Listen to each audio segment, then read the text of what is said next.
আজ বাংলাদেশের সরকার ধনীর সম্পদ থেকে গরিবের হিস্সা আদায় করে গরিবের ঘর পর্যন্ত পৌঁছায় দেয় না। তাহলে কি হয়? ধনীরা ঘোষণা করে জাকাতের সারি বন্টন হবে, ফাইজলামির আর জায়গা পায় না, জাকাত বন্টন হবে ঘোষণা দেয়।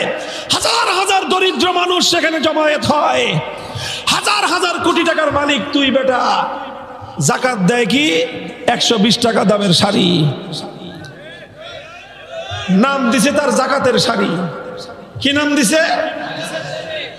আর একটা লুঙ্গি, ফেরফেরা লুঙ্গি দেয়, নাম দিছে জাকাতের লুঙ্গি।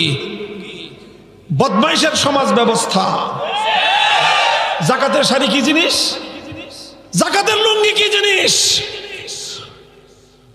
তোমার কাছে গরিবের সম্পদ তোমার হিস্সা, গরিবের হিস্সা ধনীর সম্পদের মধ্যে।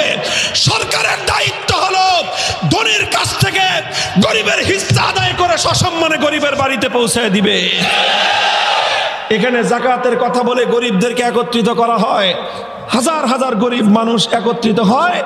এরপরে ধাক্কা ধাক্কিতে পদপিষ্ট হয়ে প্রতি বছর 5 জন, 10 জন, 15 জন, 20 জন গরিব দুঃখী মানুষ নিজের হিস্সা আদায় করতে গিয়ে, নিজের অধিকার আদায় করতে গিয়ে চরম লাঞ্ছনার অপমানের মধ্যে মৃত্যুবরণ করে। কে দিবে এর জবাব?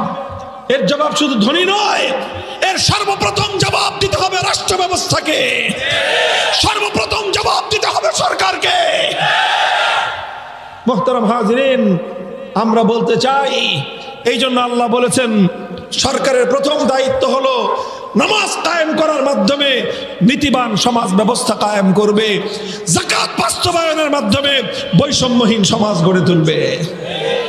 বাংলাদেশের 2024 সালের বিপ্লব হলো প্রায় 1,500 আমাদের যুবক সন্তানেরা, বাংলার দামাল সন্তান, আমাদের ছেলে তোমাদের ছেলেরা অকাতরে রক্ত দিয়েছে।